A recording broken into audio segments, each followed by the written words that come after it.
Bună ziua.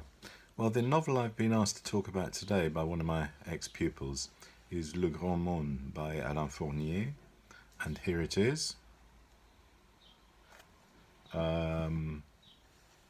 It's a magical novel. It was published in 1913, and tragically, Alain-Fournier, this is a pseudonym, was killed in the First World War. This is his only novel. And it's semi-autobiographical. He went through many of the experiences of the main character, the narrator, if you like, is a young boy called François Sorel, who is 15 years of age and is the son of the local schoolmaster.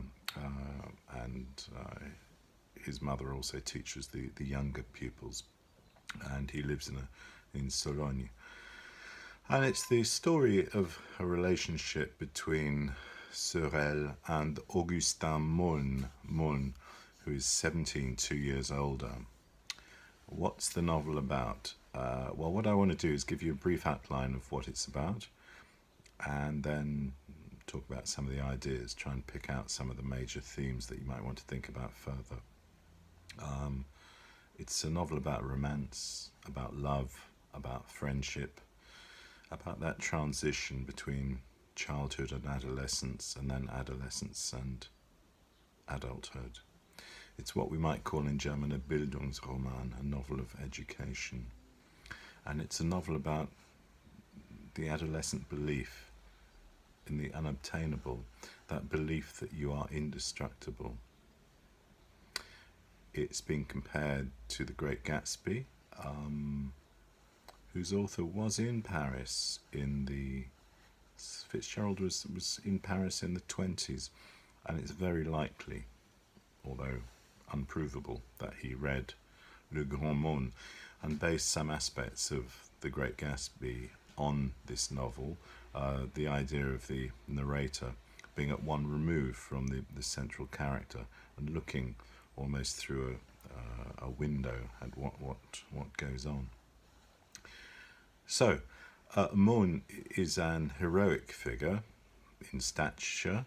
He's big, he's tall, Le Grand Monde. And he arrives at the same school as François Sorel. He breaks out one evening to go to a party and happens upon a chateau where there's a party going on, which is intended to celebrate the engagement of the son of the widowed father, who is called Franz, with Valentine, his love.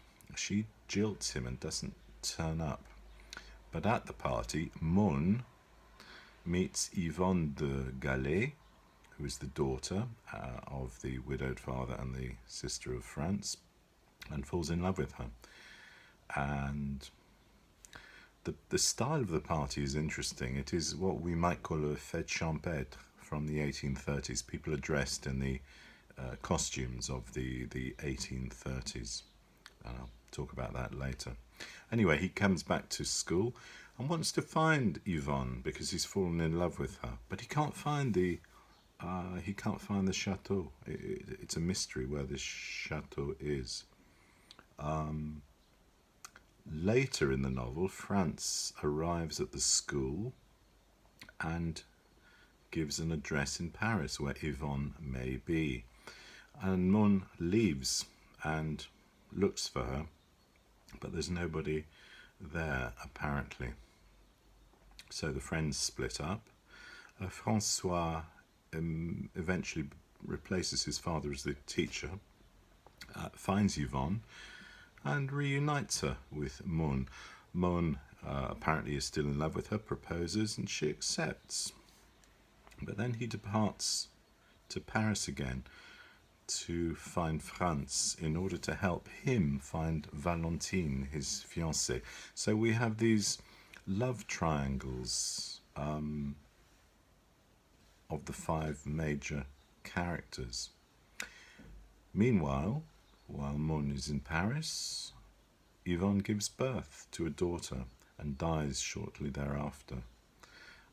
Françoise Sorel raises the young girl and lives at the house which Yvonne had lived in. He finds papers and a diary by Meaulnes which reveal that Meaulnes actually had an affair with Valentine when he was in Paris.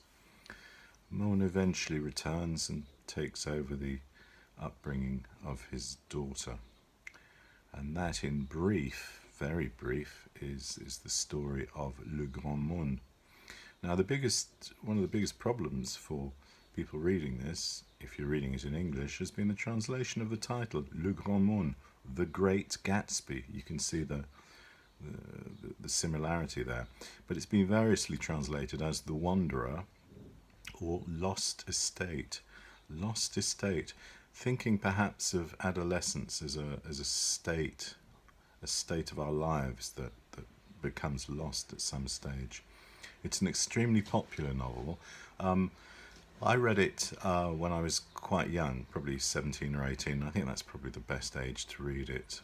Some novels should be read when you're young. The Catcher in the Rye, L'Étranger.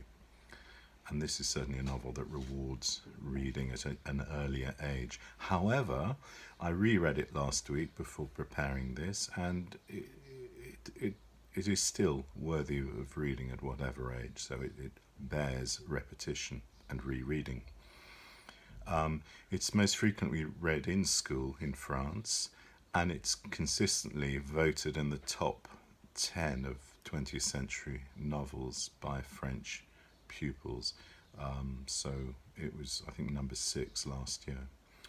The author John Fowles, you may have heard of or read, called it the greatest novel of adolescence in European literature. Well, it's certainly up there. I would compare it with Flaubert and with Flaubert's L'Éducation sentimentale, which is one of my favourite novels. A novel about lost illusions, a novel about the passage from adolescence, when anything is possible, to the realization in adulthood that you have made mistakes and perhaps not everything is possible. But what Alain-Fournier does is he creates a dreamland. I think of this novel as the novelistic equivalent of, as I said, a fête champêtre, a painting by Watteau or Fragonard, a mystical land of chateaux and parties. The brother of Yvonne, Franz, he has a small house in the grounds of the chateau where he goes to pretend to be an adult and to play. And this is reminiscent of Marie Antoinette in Versailles. If you've been to Le Hameau of Marie Antoinette, she had constructed a little farmyard where she could pretend to be a peasant and a shepherdess. And this is very akin to Watteau and Fragonard with their depictions, their idealistic depictions of what life in the country was like. Life in the country is nothing like that. So it's reminiscent of Flaubert, Madame Bovary, with the beginning of the novel when Meaulnes arrives, a boy arriving in a classroom, a different type of boy. Alain-Fournier in 1905 had spent some time in London working for, I think it was Sanderson's, and he'd read extensively Dickens, Kipling, Stevenson, and you can see elements of Dickens, Kipling, and most importantly Stevenson coming into this novel. As I said, we've got 5 characters and really 2 love triangles. I wouldn't go so far as to say François is in love with Meaulnes, but there is an extremely strong friendship between the 2 male characters, the male protagonists, the narrator and the main character. And finally, it's an evocation of romanticism. This is possibly one of the last romantic novels. And a scene which sums this up is the scene when Meaulnes has discovered some fireworks in the attic of the schoolhouse. and they find two that have been unused and take them down into the courtyard and let them off.